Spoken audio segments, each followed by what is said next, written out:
E aí a mulher viu, e no que eu tava fazendo, passou uma mulher atrás, aí ela parou e ficou vendo, terminou, a mulher, que engraçado, divertido mesmo. Aí a mulher que chegou e falou assim, cara, eu sou produtora de elenco dos Normais.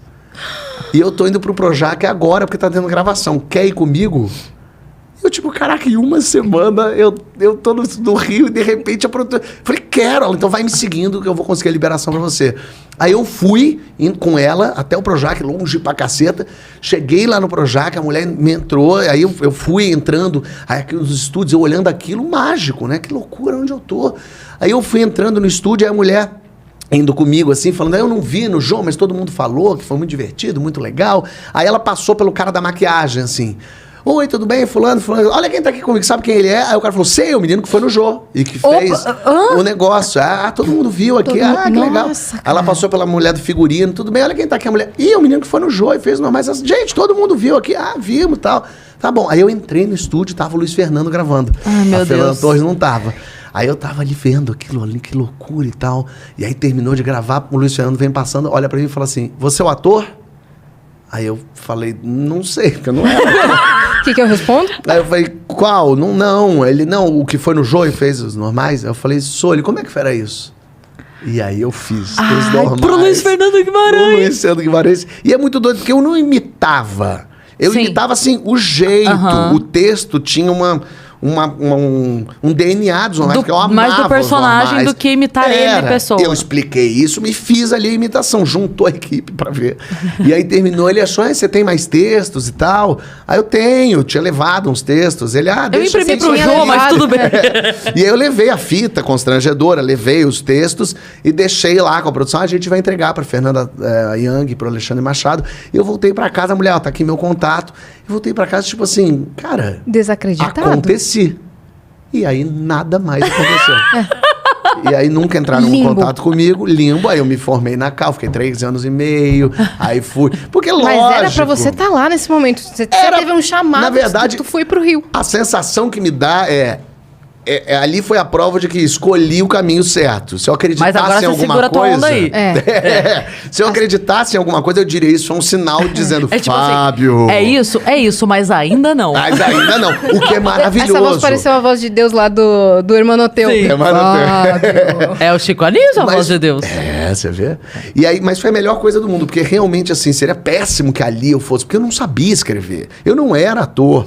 Eu não tinha nada, eu só tinha muita vontade. Então foi a melhor coisa que aconteceu foi eu me formar na escola de teatro, 3 anos e meio estudando, conhecer gente, porque eu não conhecia ninguém no Rio. Você acha que se você tivesse entrado naquele momento, se tivesse dado uma louca nela e falado, vem, você acha que você, poderia ter se queimado e ter desperdiçado uma chance? Provavelmente, porque eu era muito cru ali, eu não tinha, não sei o quanto também eu tinha a gente tem o vício da juventude, da verdade, da entrega, que é muito sedutor. Assim, quando você vê uma pessoa muito verdadeira, querendo fazer aquilo com muita vontade, a gente fica meio seduzido mesmo por aquilo. Nossa, que interessante aquilo. Mas eu não tinha muito para oferecer mesmo. Na verdade, eu fui começando a aprender a escrever quando eu entrei na escola de teatro. Porque daí eu comecei a escrever uns esquetes, eu comecei a escrever umas coisas loucas, tive contato com teatro, comecei a ir a peças, a ler peças. A Cal é referência, né? A Cal é totalmente referência, os professores incríveis. Aí eu conheço o Marcos Magela, é da minha turma, então a gente começa a fazer umas coisas juntos e de repente eu encontro o Paulo Gustavo. E aí a minha turma era eu, o Magela e o Paulo Gustavo. E aí a gente começa a fazer palhaçada, a gente fica junto, e aí a gente começa a ficar um na casa do outro e fazer as nossas maluquices. Eu vi o vídeo que você postou. Na época que ele tava internado, eu vi o vídeo que você postou de vocês zoando. Aquilo foi muito engraçado. Vocês na casa ali zoando. Nossa, aquilo foi muito engraçado. E aí eu comecei a escrever pra mim e pro Paulo, porque o Marquinhos repetiu de ano, e o Marquinhos não acordava, ele não ia nos nossos ensaios. O Marquinhos era uma maravilha. E aí eu e o Paulo comecei a escrever, eu ia à noite, a gente estudava à noite, eu levava os escritos, porque não tinha WhatsApp. Então eu imprimia em casa e chegava lá, Paulo, olha o que eu escrevi pra gente, você é uma advogada criança com hipocondríaca e eu sou um mendigo, vai. E aí o Paulo lia ali na hora, a turma juntava pra ler e a gente fazia umas leituras. E o Paulo falava, não, isso aqui tem que ser desse jeito. Eu mexia pra no dia seguinte levar. E a gente começava a trocar umas ideias e gravar umas coisas de esquete. E eu escrevia tanto esquete que daí umas outras... Porque daí eu e o Paulo viramos meio um acontecimento na escola. Porque eram os meninos engraçados, que estavam o tempo todo fazendo alguma coisa. Então as pessoas começaram, as outras turmas que tinham acabado de entrar, começaram a querer fazer textos meus. Então eu escrevi uns esquetes para as turmas de teatro. Caramba! E eu era um aluno, então foi um acontecimento. Então isso foi uma maravilha, conhecer essa gente toda. E aí eu me formo na escola de teatro em 2005, com o Paulo, fazendo a mesma peça com o Paulo, fazendo o mesmo personagem. Eu fazia o João Ternura jovem e ele era o João Ternura que estava num limbo. Fiquei até emocionado agora. Porque a mulher era muito... Foi muito esquisito o que aconteceu esse ano. E o Paulo fazia esse personagem. Era muito curioso, porque a gente não contracenava. Porque ele era eu do limbo. Esse João Ternura que já estava num outro lugar. E eu lembro que eles passavam um pelo outro se olhando assim, mas o Paulo era um filho da puta, ele ficava no coxia e ele ficava me fazendo rir, porque tinha uma atriz que fazia comigo, que tinha uma hora que ela tirava a roupa e ficava pelada na minha frente, ficava o Paulo atrás sacaneando. Ela não via, era só me sacaneando. E a gente fazia esse mesmo personagem, então era muito, muito louco, assim. A gente se forma em março e em maio a gente estreia uma peça nossa, que eu fiz com ele, como eu e ele éramos uma dupla. E eu escrevi a peça chamada Infraturas, eram 8 esquetes, que eram os esquetes que a gente fazia para as pessoas, que a gente já tinha feito em Cabo Frio, tinha um festival de esquetes, a gente tinha feito lá um dos esquetes, que era do ovo, que foi muito curioso, porque era uma coisa muito louca, assim, éramos nós dois, assim, fazendo um humor, a gente se dava muito, e a gente fazia uma coisa que chamava muita atenção. E a gente foi fazendo esse festival de sketch, as pessoas ficaram loucas com a gente fazendo o ovo, uma coisa meio maluca, assim, o texto. Eles funcionavam muito bem. Muito. Juntos. E aí eu lembro que quando no final das apresentações todas, eles diziam quem são os finalistas. E aí tinham lá os 10 finalistas e a gente não estava entre os finalistas, porque a gente era comédia, obviamente comédia jamais estaria entre os finalistas. E a plateia ficou revoltada. A plateia começou, ué, não tá o ovo, não tá o ovo, todo mundo começou, ovo. Aí a gente tava lá de fora, trouxeram a gente, as pessoas, o ovo. E aí os organizadores não sabiam o que fazer.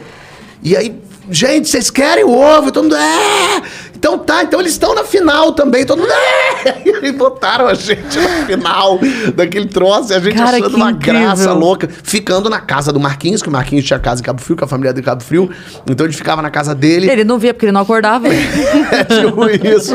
E a gente ficava lá, então assim, foi muito louco isso, assim. Então conhecer essa gente toda, porque daí eu vou formando o meu time também. Sim, as pessoas que eu conheço.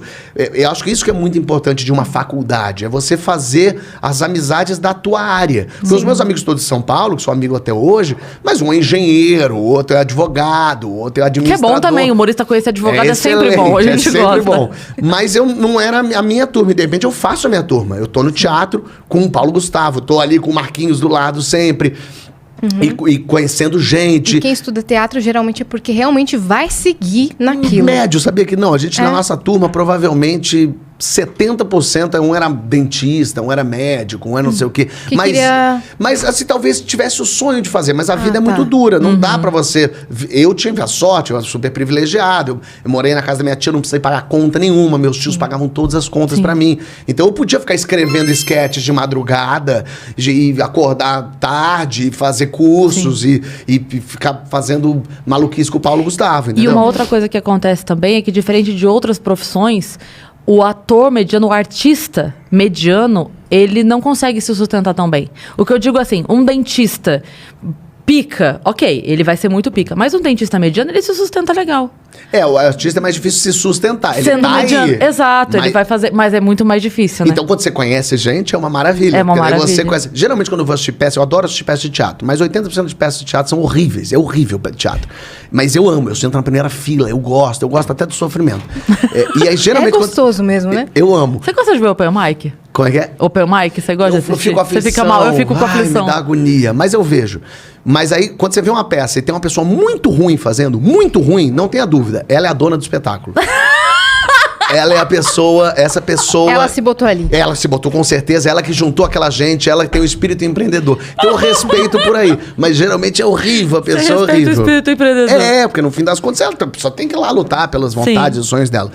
E aí eu fiquei 1 ano em cartaz com o Paulo, a gente fazendo um fracasso retumbante, lógico, ninguém ia assistir 2 moleques que ninguém sabe quem são. E aí, mais a gente aprendendo ali, a gente meio junto, a gente meio brigava, e aí ficava meio separado, depois voltava. E aí a gente ficou esse 1 ano em cartaz e o Paulo começou a escrever um projeto chamado Minha Mãe é uma Peça. E o Maurício Sherman foi assistir a espetáculo e me chamou para escrever para Globo. Então, no fim desse 1 ano que a gente ficou em cartaz, foi quando o Paulo foi fazer e aí foi peça. Em 2006, eu fui escrever para Globo. O Paulo começa a ensaiar a peça. E aí, os nossos caminhos tomaram outros rumos. 2006? E eu fui 2006.